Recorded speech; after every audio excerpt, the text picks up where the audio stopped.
My daughter pushed me down the stairs, and my husband whispered, "Pretend you're dead. Now the plan begins." The smell of damp grass filled the air, and the pain in my hip burned like molten iron. But what happened next was colder than the stone where my head struck. That whisper of his wasn't desperation. It was the beginning of something terrible, something he had kept hidden for years. Stay with me until the end to understand what a quiet man is capable of doing for love and for revenge. Subscribe, leave a like, and tell me in the comments where you're listening from, whether it's your phone, at work, or from the comfort of your couch. It's good to know I'm not alone.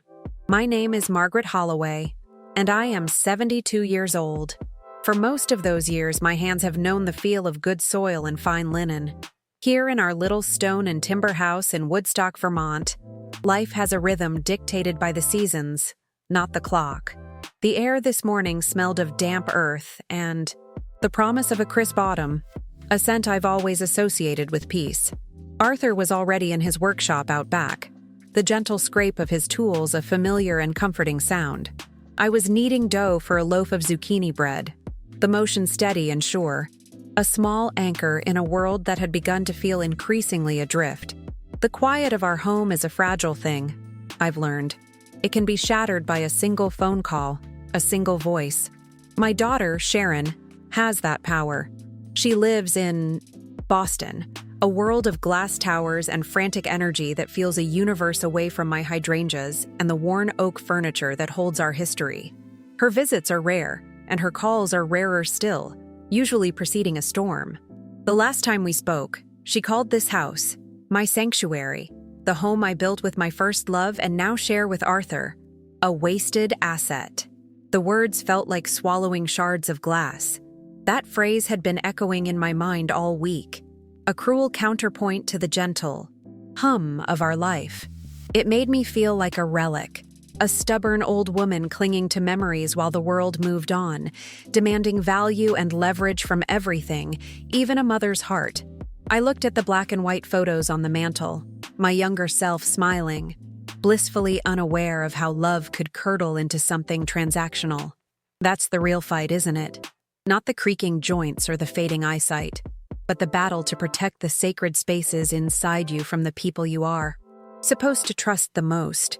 The injustice of it sat heavy in my chest, right beside the love I still stubbornly held for my only child. How could she look at these walls, this garden, and see only dollar signs? Arthur says I shouldn't let it get to me, that Sharon is just lost. But his words, meant to soothe, often feel like they're underestimating the depth of the wound. He didn't hear the cold, calculating tone in her voice. He didn't feel the sting of being reduced to an obstacle. Today, I was determined to push it all aside, to find solace in the simple, tangible act of baking. My hands, dusted with flour, paused over the bowl. A flicker of movement outside the kitchen window caught my eye. A blue sedan, sleek and unfamiliar, was pulling into our gravel driveway. It wasn't one of the neighbors. My heart gave a little lurch, a nervous flutter that had become all too common. Visitors were usually a cause for celebration, for putting on the kettle and pulling out the good china.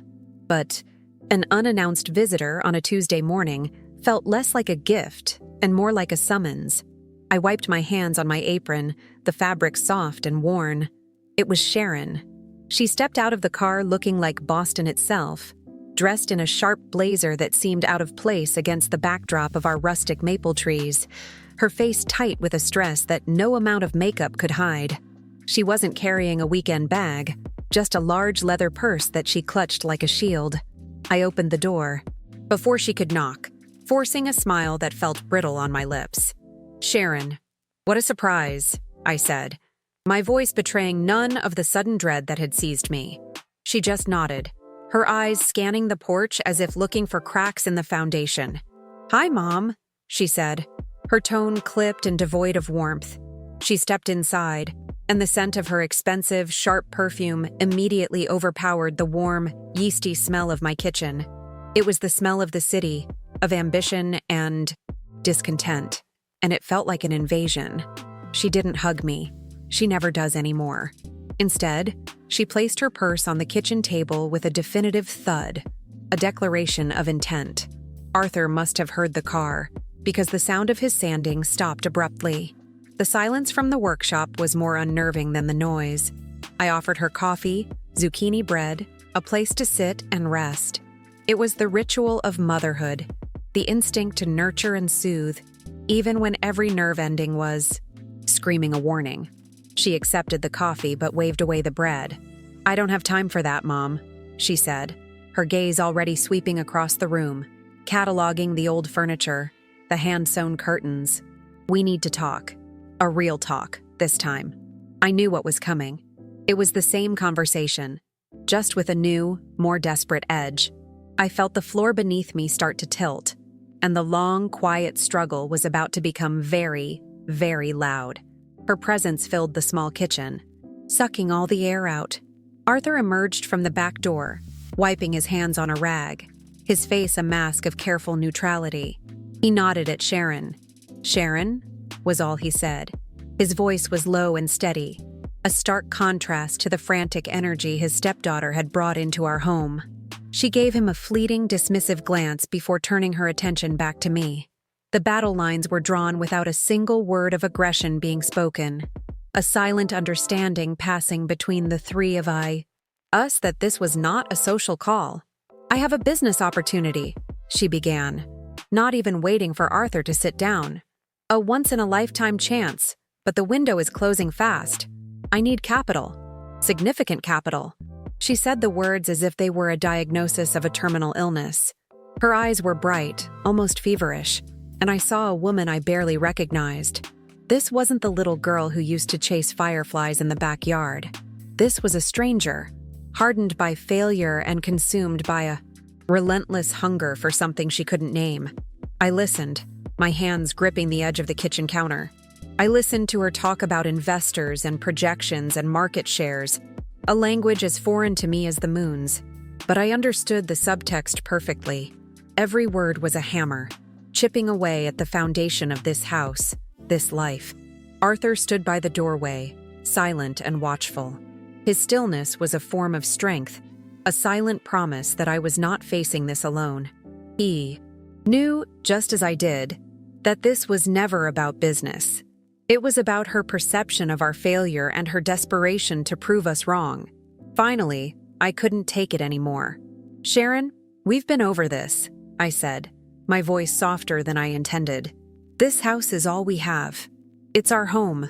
It's not a bank." The moment the words left my mouth, her face hardened. The thin veneer of civility cracked, revealing the raw resentment beneath. "It's a prison," she shot back, her voice rising. "You're sitting here, rotting away in this museum, while I'm out there trying to build something. For us. For the family." The lie was so blatant, so insulting, it stole my breath. The fight moved, as if by its own volition, to the back porch. The crisp autumn air felt sharp against my heated skin.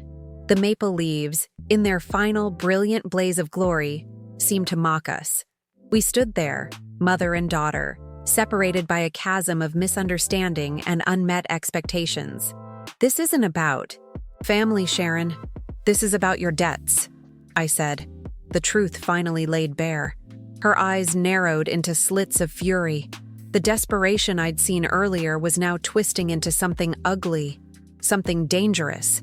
She saw my words not as a statement of fact, but as a judgment. "You have no idea what it's like out there," she hissed, taking a step closer. "You and Arthur, playing house in your little Vermont fantasy. Life costs money, Mom.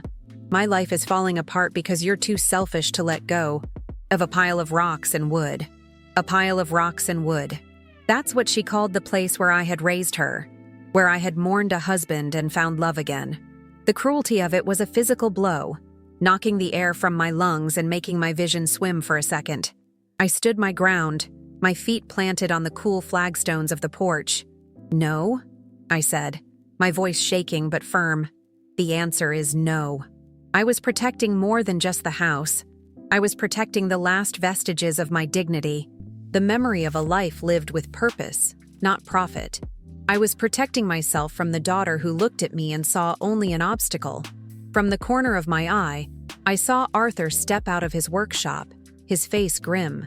He wasn't moving toward us, just watching, waiting. That final no seemed to sever the last thread holding her together.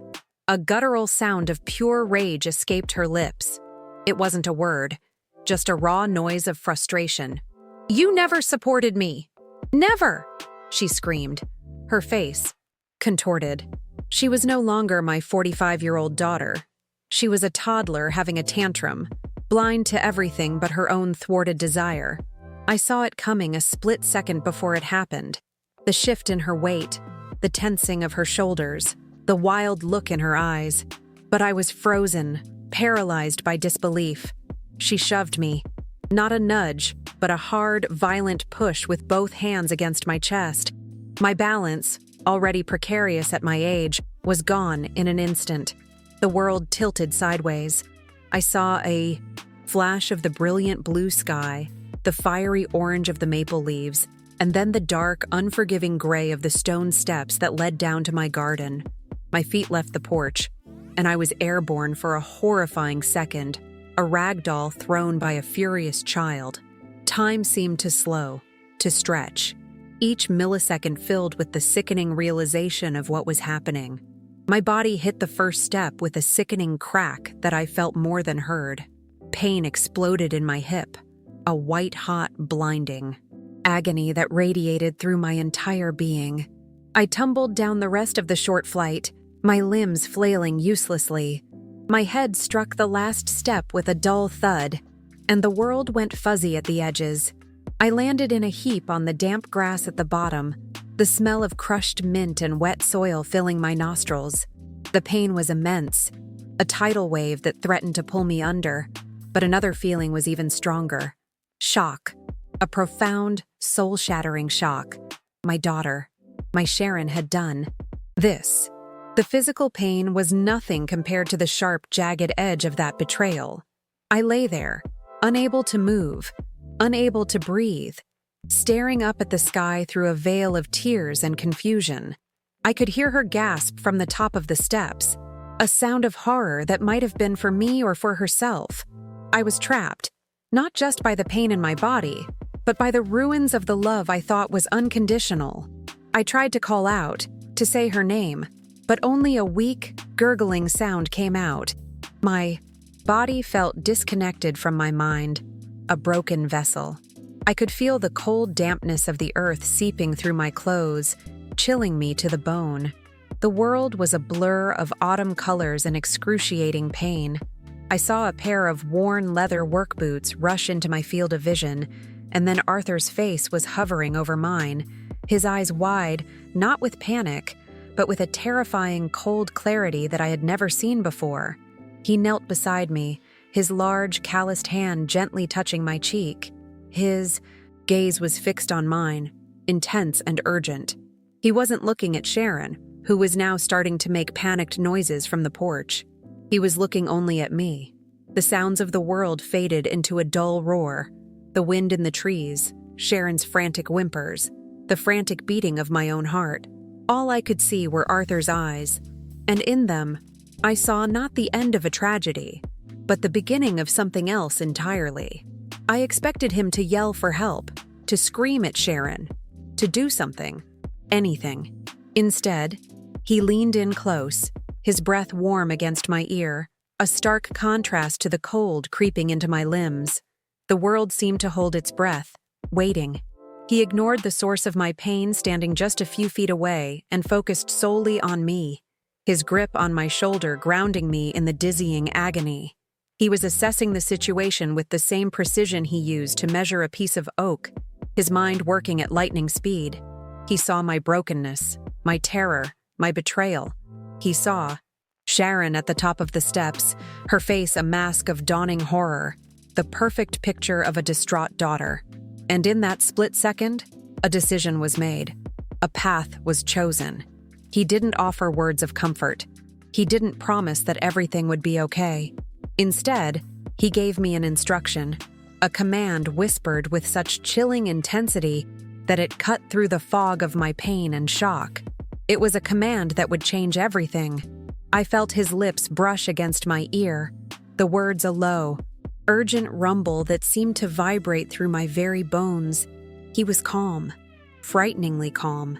He had seen the shove from his workshop window. He had seen the hate in his stepdaughter's eyes and the fall that followed. And his reaction was not one of rage or fear, but of cold, calculated strategy. It was as if he had been waiting for this moment, as if a plan long dormant in the back of his mind had just been violently activated. My world had been shattered, my body broken by my own child, and I felt utterly helpless, a victim lying on the cold ground. I was encurralado, cornered by my daughter's greed and my own physical frailty. There was no way out. The trust I had placed in her was gone, replaced by a gaping wound. I lay there, motionless on the damp grass, the sharp pain in my hip a constant screaming reminder of the betrayal, convinced that this was the end of my quiet life, the end of everything I held dear. I was completely and utterly at her mercy. His words didn't make sense. Play dead. The plan starts now. They were a phantom sound against the roaring fire in my hip, a whisper from a world that had just been upended. My first instinct was to scream, to cry out his name, to tell him I was hurt, broken, that our daughter had pushed me. My mind, clouded by shock, tried to reject the command. This was my Arthur, the man who fixed broken chair legs and spoke in quiet, measured tones. This wasn't him. This was a stranger speaking a language of madness born from terror. I wanted to tell him to stop, to just call for help like any normal person would. The cold from the damp soil was beginning to seep deep into my bones, a chilling counterpoint to the searing pain. I could hear Sharon from the top of the steps, her voice now a high-pitched wail. "Oh my God, Mom! Mom, are you okay?" The performance was sickeningly convincing. The horror in her voice wasn't for me, it was for herself, for the consequences of her actions finally dawning on her. I felt a surge of pure, unadulterated rage, so potent it momentarily eclipsed the physical agony. She wasn't my daughter in that moment. She was an actress, and a very good one at that. Arthur's hand tightened on my shoulder, a firm, grounding pressure. His grip was not frantic. It was deliberate. I risked opening my eyes just a fraction, peering through my lashes. His face was inches from mine, and the look in his eyes was not one of panic. It was a look of cold, calculating fury, a glacial resolve I had only seen once before, years ago, when a developer tried to cheat us out of a piece of our land. In that moment, I understood. This wasn't madness. This was war. Arthur had seen something I had been too blind, too hopeful to acknowledge for years. The clarity came like a lightning strike, sharp and brutal. This wasn't just about a house or a failed business venture. I saw a montage of the past 5 years flash through my mind. The constant, vague requests for money. The stories of deals that were almost there. The way her eyes would scan our home not with nostalgia, but with appraisal. The phone calls that always ended with a hint of resentment. Arthur had seen it all, quietly observing from his workshop, connecting dots that my motherly love had refused to see.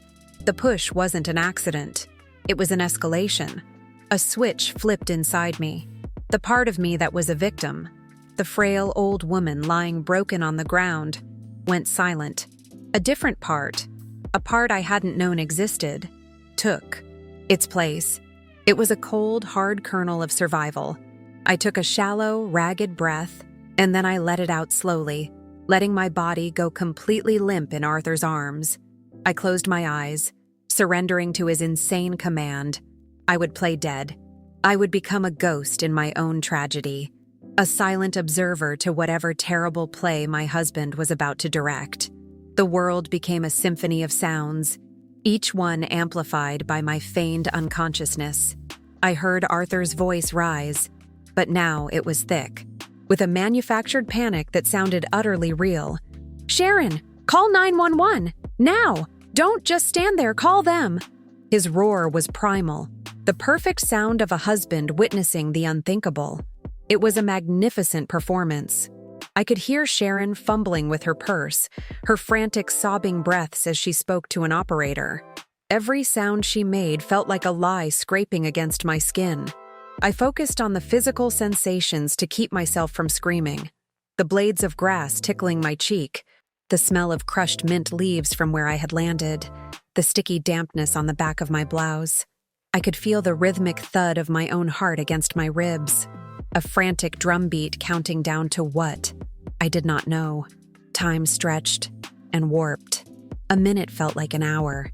The only constant was the searing pain in my hip, a cruel anchor to reality that I had to actively ignore.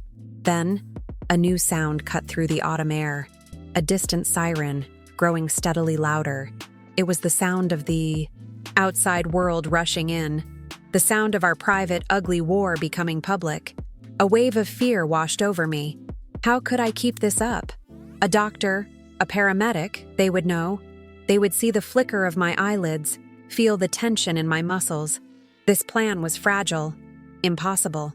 But then I felt Arthur's hand gently stroke my hair, a gesture so full of love and reassurance that it steeled my resolve. I would not fail him. The paramedics arrived. I heard the crunch of their boots on the cool gravel, then on the grass beside me. Their voices were calm, professional, a stark contrast to the chaos of the last few minutes. "Sir, what happened?" one of them asked Arthur. I heard my husband take a shaky breath, playing his part to perfection. "She fell. She was on the porch, and she stumbled. She fell down the steps." He was careful with his words. He didn't lie, but he didn't offer the full truth either. He was building a foundation, brick by careful brick. Hands were on me. Then, professional and efficient. They checked my pulse, shone a light in my eyes. I forced myself to remain utterly still, a dead weight.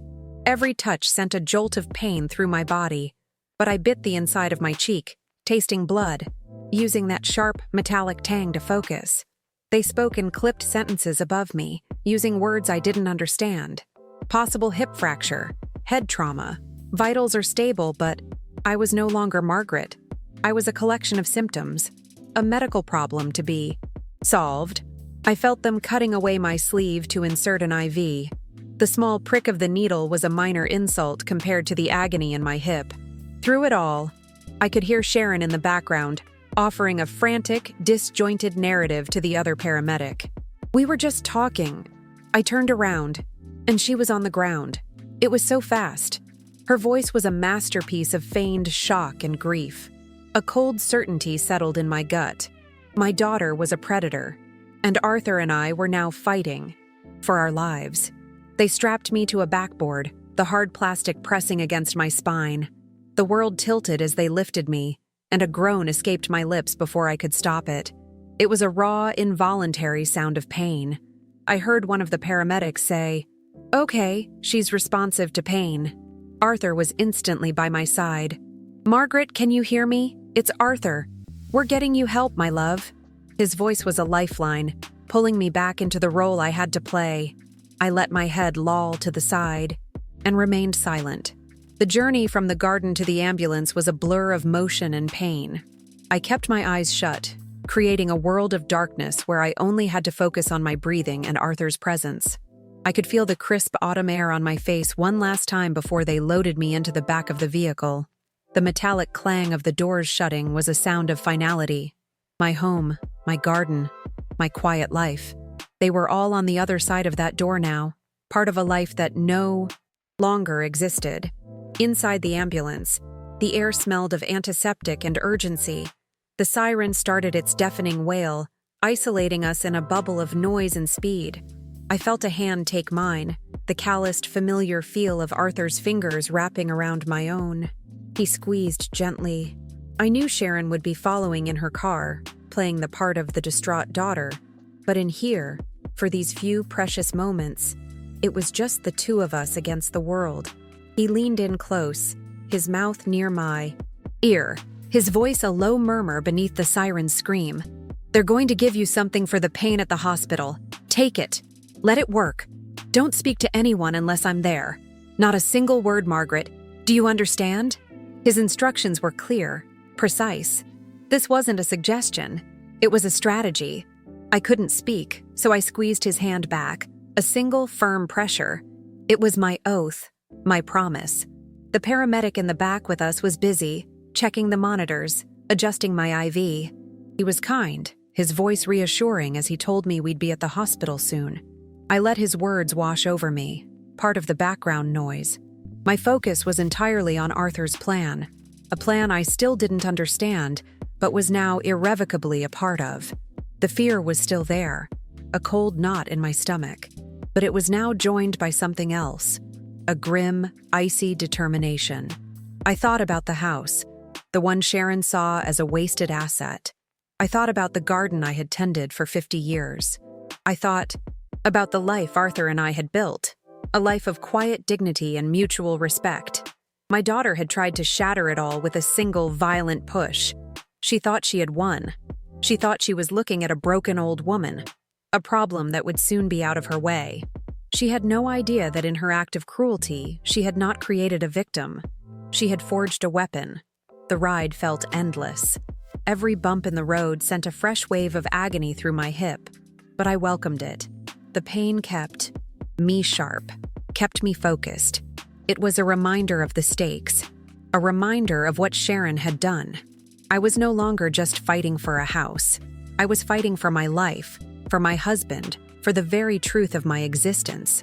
The woman who baked zucchini bread and tended to her hydrangeas was gone, at least for now. As we pulled into the emergency bay of the hospital, I could feel the ambulance slow down. The siren died with a final, mournful groan.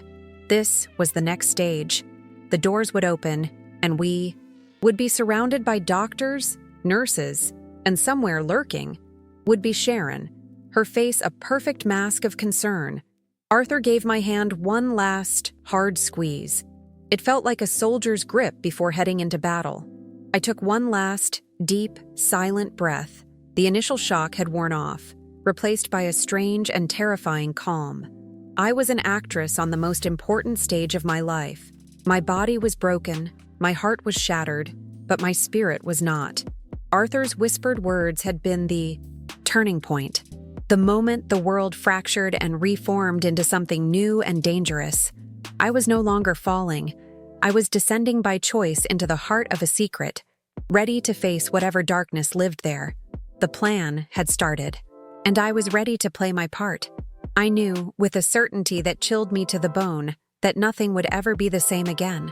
The quiet rhythm of my life in Woodstock had been a beautiful song, but it was over. Now, a different kind of music was beginning to play, a dark, discordant symphony of secrets and survival, and I would have to learn to dance to it, or be consumed entirely.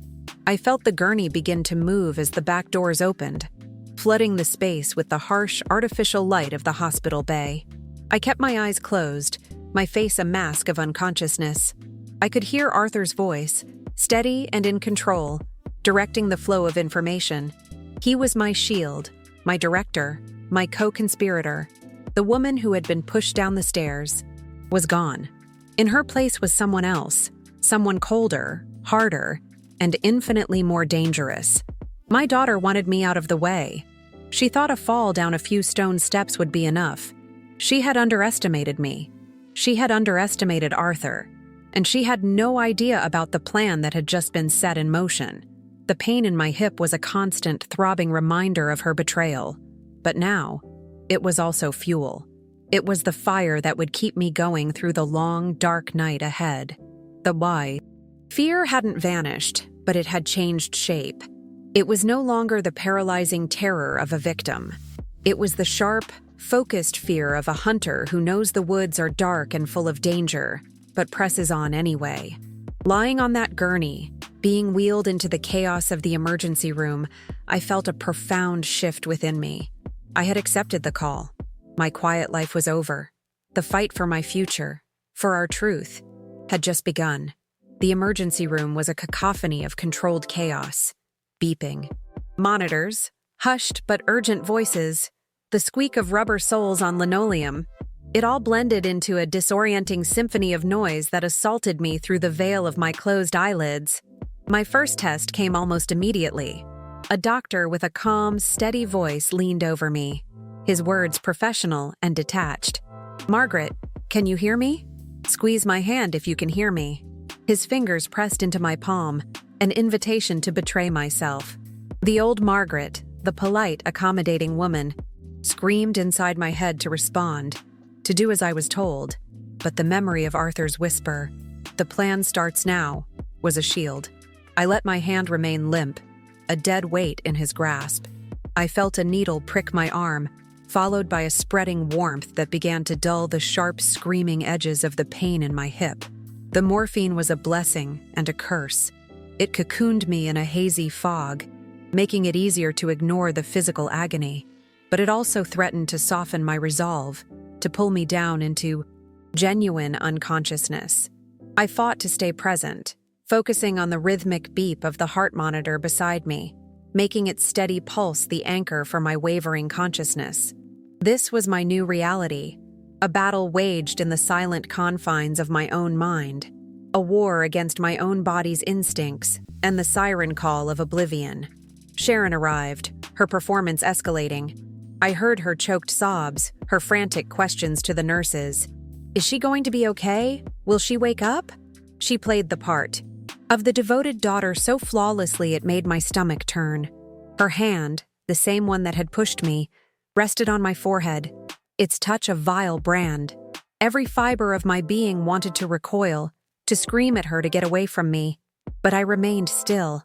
This was my first real lesson in this new, terrible discipline, learning to absorb the presence of my attacker, to lie still under the touch of the person who broke me, and to offer no reaction at all.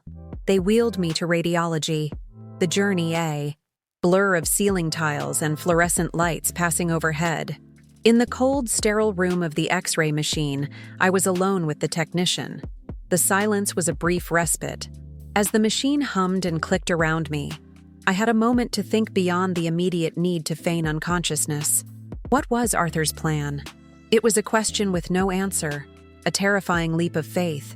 I was trusting the man I loved with my life, my future, and my very identity, all based on a 3-word command, whispered in a moment of crisis. The fear of the unknown was a cold, heavy thing in my chest. Back in the ER bay, waiting for the results, Arthur was finally allowed back to my side. He didn't speak. He simply took my hand, his grip firm and steady. He knew Sharon was watching from the doorway. He leaned over, ostensibly to brush hair from my face, and his lips were close to my ear again. "Hip is broken. You'll need surgery," he murmured, his voice a low vibration only I could hear. "They're admitting you. The next part will be harder. Stay strong." The confirmation of the break sent a fresh wave of despair through me. But his words, his quiet command, were like steel reinforcing my spine. I wasn't just a patient. I was a soldier receiving my orders. Being moved to a private room felt like being transferred to a different kind of prison. The chaos of the ER was replaced by a quiet, antiseptic stillness that was somehow more unnerving. Here, I would be under constant, yet subtle, observation. The nurses were kind, their voices soft as they checked my vitals and adjusted my pillows. Their compassion was a form of torture, making me feel like a fraud. Each gentle touch, each word of encouragement was a test of my resolve. I was lying to these good people, and the guilt was a bitter pill to swallow. This was a new habit I had to form, accepting kindness as if I were unaware of it. The first night was the longest of my life. The pain medication created vivid, disjointed dreams where I was perpetually falling, the orange maple leaves swirling around me. I would wake with a silent gasp, my heart hammering against my ribs, the phantom sensation of the stone steps against my back. I had to consciously slow my breathing, to force my body back into a state of placid stillness before the night nurse made her hourly rounds. I learned to fear sleep, to see it not as a refuge, but as a potential betrayal. My own subconscious was now an enemy I had to conquer every single hour. The next morning, Arthur arrived with the sunrise, his face etched with weariness but his eyes clear and focused. He brought a small bag with my toiletries, a simple act of normalcy that felt profoundly alien in this new world. While he pretended to organize the items on the bedside table, he spoke in low tones. "Sharon brought a friend with her yesterday, a man in a suit. He was asking the doctor about power of attorney, about your cognitive state. The words hit me like a physical blow. The plan, whatever it was now a race. Sharon wasn't just waiting, she was actively working to take control. My internal conflict raged. A part of me, the mother who had rocked Sharon to sleep, wanted to believe she was just scared, that her actions were born of panic. But the evidence was mounting. A cold, hard pile of facts that I could no longer ignore. The friend, the questions about my mind, it was all too calculated. Arthur's instincts had been right. My daughter didn't see a mother. Lying in a hospital bed, she saw an opportunity, an obstacle that had been conveniently, if temporarily, neutralized. The love I had clung to for so long was beginning to feel like a delusion. The external challenges grew more complex. The surgeon came to explain the hip replacement procedure. He spoke to Arthur, but directed his explanations toward me, searching for any sign of comprehension. I had to lie there, a blank slate, while a man detailed how he was going to cut me open, saw my bones, and implant a piece of metal into my body, maintaining my composure, keeping my breathing even while my mind screamed in terror, was the hardest performance of my life. I felt a bead of sweat trickle from my temple into my hairline, and I prayed no one would notice the tiny telltale sign of my inner turmoil. Sharon's visits became a ritual of dread. She would sit by my bed, hold my hand, and speak to me in a soft, cooing voice, recounting fabricated memories of our happy childhood. "Remember? That time we baked cookies for Christmas, Mom. You always made the best ones." She was building a narrative for the nurses, for anyone who would listen, painting herself as the grieving, loving daughter. Listening to her twist our shared history into a weapon was a unique form of psychological torture. I had to lie still and let her defile my memories, one by one. One afternoon, she thought I was fast asleep. She took a call on her cell phone, stepping into the corner of the room, her voice a low, angry hiss. "No, he's not budging," she whispered. "He's watching me like a hawk. I don't know. We have to move faster. The offer on the table won't last forever." The offer. It confirmed everything. This wasn't just about getting money. It was about a specific deal, a specific deadline. The house wasn't just an asset. It was the key to a transaction that was already in motion. The cold fury that filled me was a clarifying force, burning away the last remnants of my maternal denial. My surgery was a success, a brutal ordeal that left me with a new landscape of pain and a long road to recovery. The days that followed blurred into a routine of physical therapy, pain management, and constant vigilance. The physical therapists would try to coax a response from me, moving my limbs, speaking words of encouragement. "Come on, Margaret, you can do this. Work with me." My silence in the face of their efforts was interpreted as a sign of a deeper neurological problem. Arthur would stand in the corner, his face a mask of worried resignation, playing his part perfectly. He would thank them for their efforts, his voice heavy with false despair. I began to find a strange power in my silence. Because I did not speak, people spoke freely around me. They saw a broken, unresponsive old woman, not a sentient mind recording every word, every sigh, every glance. I was a ghost in my own life, invisible and therefore privy to the unvarnished truth. The nurses would gossip at the foot of my bed. A hospital social worker discussed long-term care facilities with Arthur in my presence, assuming I was oblivious. I was gathering information, pieces of a puzzle I still didn't fully understand, but I knew they would be important. My new mindset was one of a predator lying in wait. The fear of failure was still there, a constant hum beneath the surface, but it was no longer paralyzing. It was fuel. I learned to control my micro-expressions, to keep my face placid even when a jolt of pain shot up my leg or when Sharon's hypocrisy became unbearable. I practiced in the dead of night, focusing on the reflection of my face in the dark television screen, training my features to remain slack and empty. It was a horrifying exercise, watching myself transform into a stranger. A turning point came a week after the surgery. A young, cheerful nurse named Chloe was helping me with my morning routine. She was humming a simple tune, a nursery rhyme I used to sing to Sharon. The melody pierced through my defenses, and for a split second, my eyes filled with tears. A single tear escaped and traced a path down my temple. Chloe saw it. "Oh, honey," she whispered, her voice full of pity. "You're in there, aren't you?" Before she could call anyone, I let my head loll to the side, my breathing becoming deep and even, faking a sudden descent into sleep. It was a close call, a stupid mistake, and it taught me that sentimentality was a luxury I could not afford. That night, Arthur came. Late. He looked more tired than I had ever seen him. He sat in the chair by my bed for a long time, just holding my hand in the dim light. "They're trying to declare you incompetent, Margaret," he finally whispered, his voice rough with emotion. "Sharon's lawyer is filing a petition. They want to be your legal guardian.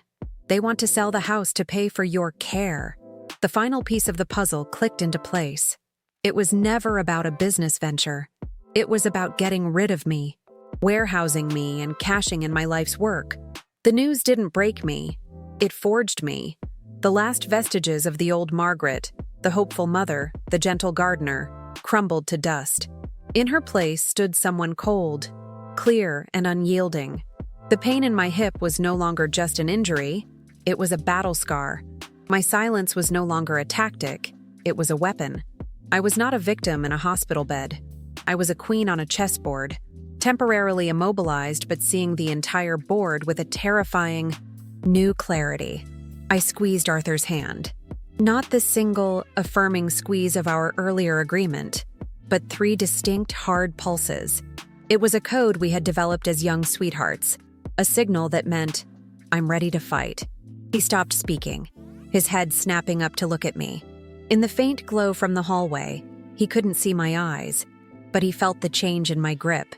He felt the raw power, the unbending will that flowed from my hand into his. A slow, grim smile touched his lips for the first time in days. The next day, when the physical therapist came into the room, something was different.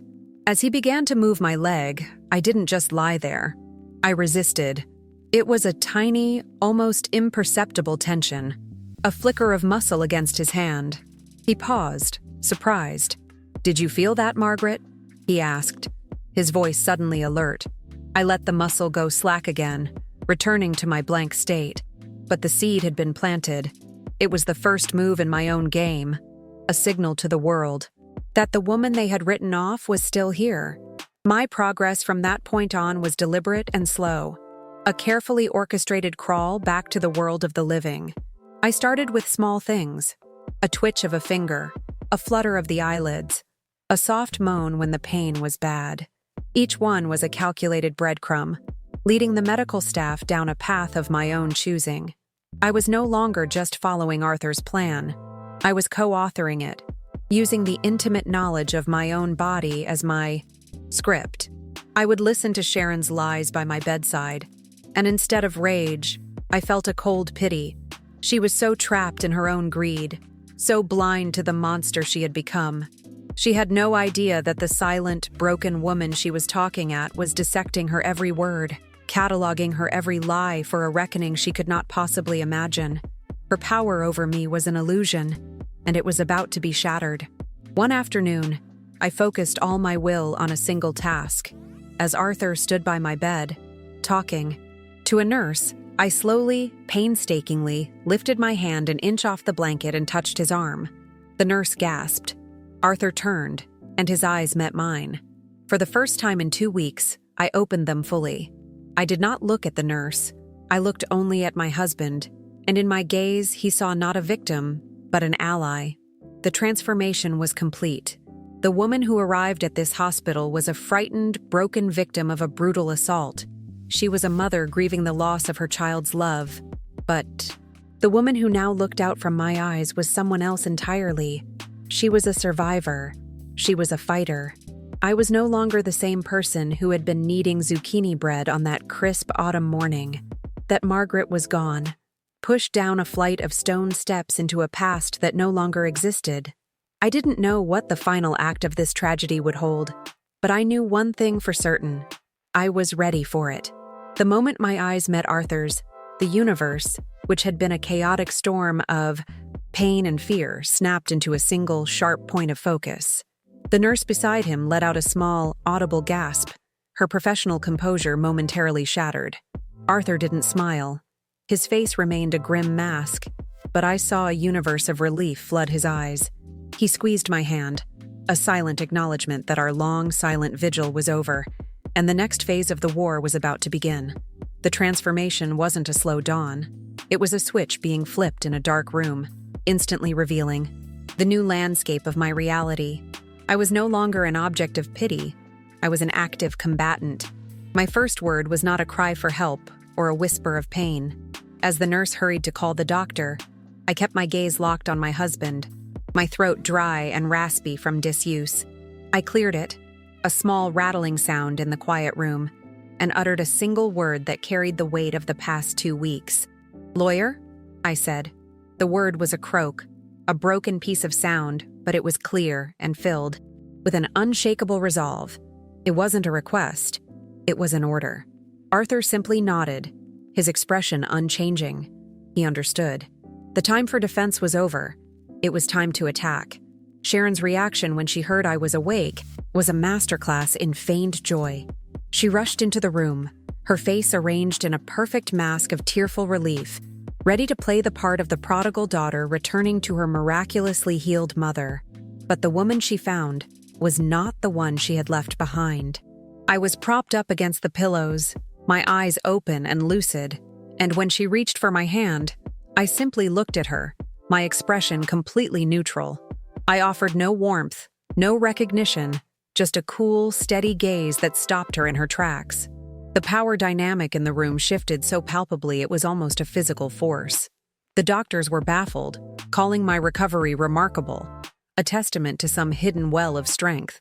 They spoke of neuroplasticity and the mysteries of the human will, never suspecting the truth was a far simpler, colder thing. I had been present all along. I allowed them their theories, answering their questions with short, simple sentences, carefully preserving the image of a woman struggling back from a great trauma. It bought us time, the most precious commodity we had. Every moment they saw me as a fragile patient was a moment Sharon underestimated the adversary she had created. Inside, I felt a strange and icy calm. The old Margaret, the woman who would have wept with joy and relief, was gone. She had died at the bottom of those stone steps. In her place was a woman I barely knew, a strategist who saw every interaction as a move on a chessboard. My hospital room was no longer a prison. It was my command center. Arthur was my general, and the law was about to become my weapon. The fear was still there, but it had been transmuted into fuel, a cold fire that burned away all doubt and hesitation. Arthur moved quickly.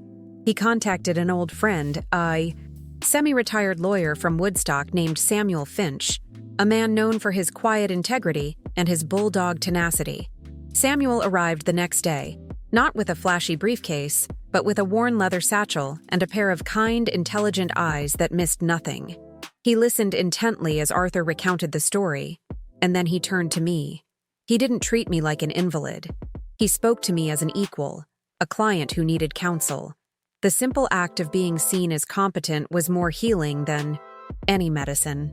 In that meeting, the pieces of the puzzle I had collected during my feigned unconsciousness became crucial evidence. I recounted the hushed phone call I overheard, repeating Sharon's words verbatim. The offer on the table won't last forever. I described the man in the suit and the questions about my cognitive state. Samuel's pen flew across his legal pad, his expression growing grimmer with each detail. He saw the full picture, not just a family dispute, but a calculated, predatory attempt to seize my assets by having me declared legally incompetent. The first tangible conquest came when Samuel, armed with a temporary power of attorney I signed with a shaky but determined hand, froze every joint account I shared with Sharon. It was a swift, surgical strike. I can only imagine her shock when she tried to access the funds and found herself locked out. It was the first time in years she had been denied, the first time a consequence had been delivered for her. Actions. The feeling was not one of joy, but of a grim, necessary satisfaction. A line had been drawn, not in the sand, but in solid granite.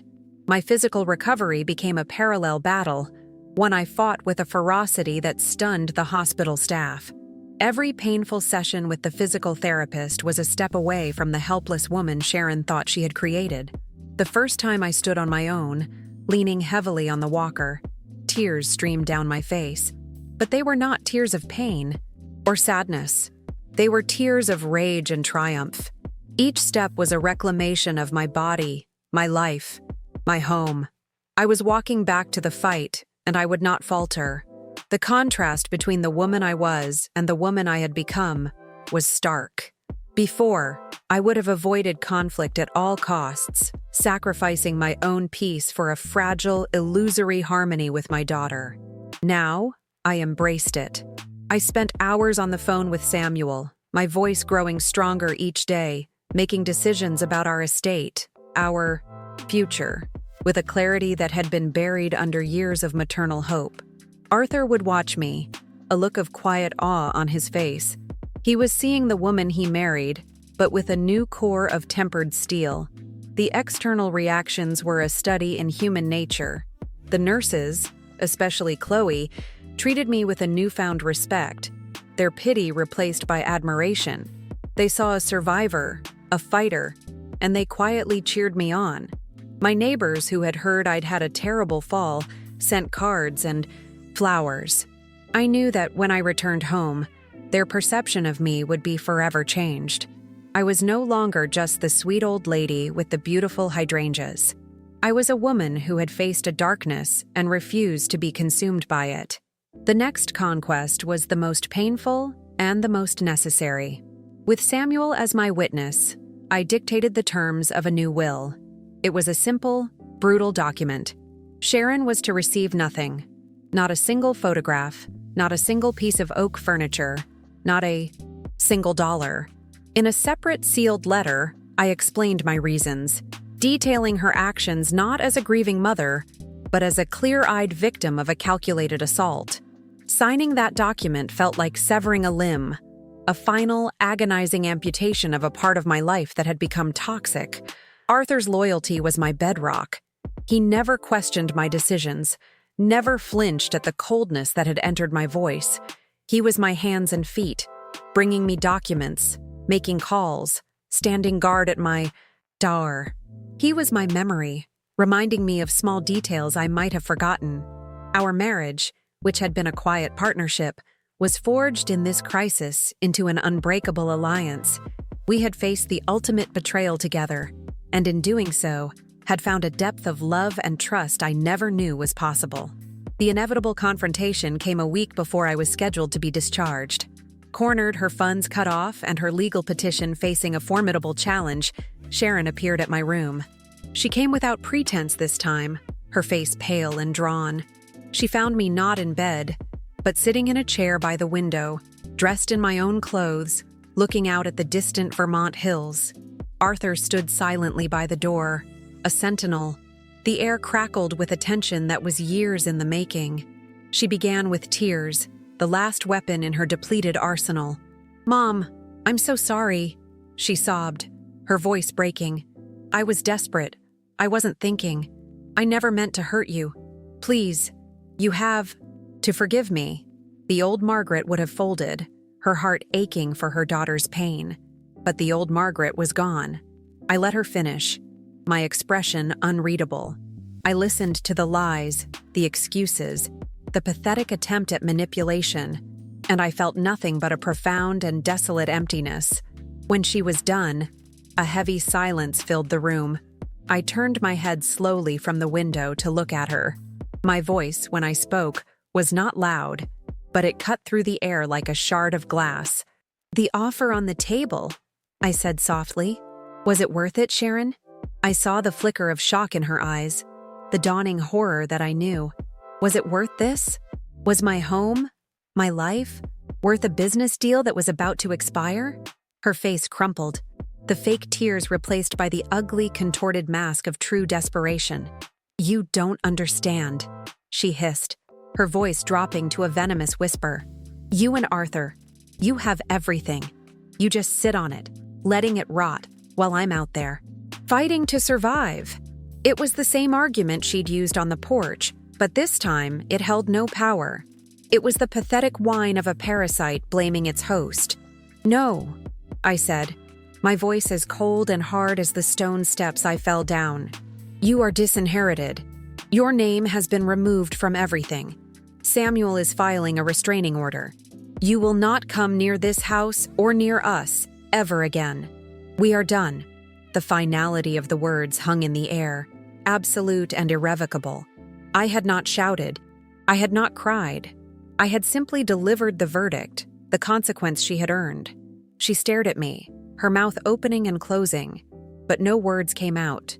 The daughter I had loved was gone, replaced by this gaping, needy stranger. In her eyes, I saw not remorse, but the fury of being thwarted. She turned and fled the room, her departure not a retreat, but a banishment. Arthur closed the door quietly behind her, and the long, terrible war was finally over. The silence she left behind was not empty, it was filled with peace. Returning home was a surreal experience. Arthur helped me out of the car, and I stood on the gravel driveway, breathing in the crisp autumn air. The maple trees were a blaze of orange and red, the same colors I had seen as I fell. I looked at the house, my house, and felt a surge of possessiveness I had never felt before. I had fought for these walls, for this roof, for the memories they held. I was not just its resident, I was its defender. I walked, slowly and deliberately, to the back porch. I stood at the top of the stone steps, the site of my symbolic death and rebirth. I looked down at the crushed mint leaves, now brown and withered. There was no fear, no tremor of traumatic memory. Instead, I felt a grim sense of ownership. This place was mine. The fall had not broken me. It had shown me what I was made of. It had stripped away the non-essential parts of me and left only the core. My reflection on this journey is not a simple one. I grieve for the daughter I lost, or perhaps for the daughter I only ever imagined I had. That is a real and profound wound, a phantom limb that will ache on cold nights for the rest of my life. But I do not regret the woman I have become. I found a strength I never knew I possessed, a capacity for cold fury and strategic thinking that lay dormant for 72 years. I learned that love is not about endless sacrifice. It is also about fierce protection. The most profound discovery was the depth of my bond with Arthur. We had a good marriage before, comfortable and quiet. But what we have now is something else entirely. It is a partnership forged in fire, a bond of absolute trust and shared survival. We look at each other now and see not just a spouse, but the one person who saw the truth and stood with us in the heart of the storm.